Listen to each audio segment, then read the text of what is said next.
في 2024 هاجمتي الشلاليه. هاجمها على طول. قلتي الوسط الفني فيه شلاليه. تمام. في شلاليه حلوه ايجابيه وفي شلاليه مش حلوه. اكيد. مع ان كان في ناس بتهاجمك وبتقول انه في مهرجان الجونه كان في شلاليه وكان في ناس بتتعزم وناس لا. وكان في فنانين كتير المفروض يكونوا موجودين وما كانوش بيبقوا موجودين. صح. ده كارما ولا انا موافقه. لا موافقه كارما على ايه؟ كارما لو كان انا السبب وقتها.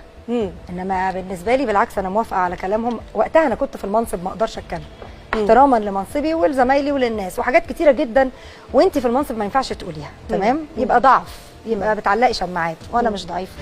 لكن دلوقتي اقدر اقول لك طبعا ما كانش فيه سياسه واضحه للدعوات للفنانين، وده مهرجان اختصاصي للسينما والفنانين والفن والصناع. كانت الكوتا بتاعت الانفلونسرز والبلوجرز والفاشينيستاز في رايي اكبر من حجمها الذي ينبغي ان تكون لمهرجان فني، لمهرجان سينمائي. اي هي ضروره، لان دلوقتي ده بقى ضروره، بس ما تبقاش هي ما يبقاش في نجم مش موجهه له الدعوه. في نجوم على فكره ما كانتش بتيجي رغم ان هم كانوا بيدعوا نجوم.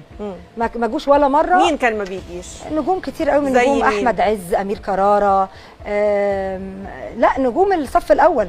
لو رجع بيكي الزمن ما تطلقيش؟ لا، لانه راجل الحقيقه محترم جدا واثبت مع التجربه والسنين انه حقيقي يعني الافضل، يعني افضل اختيار بالنسبه لك.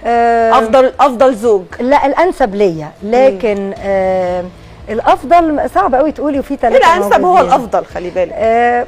تفتكري؟ ما اعرفش طبعا، والله ما اعرف، ما فكرتش فيها قبل كده. طب الجوازه اللي في النص غلطه؟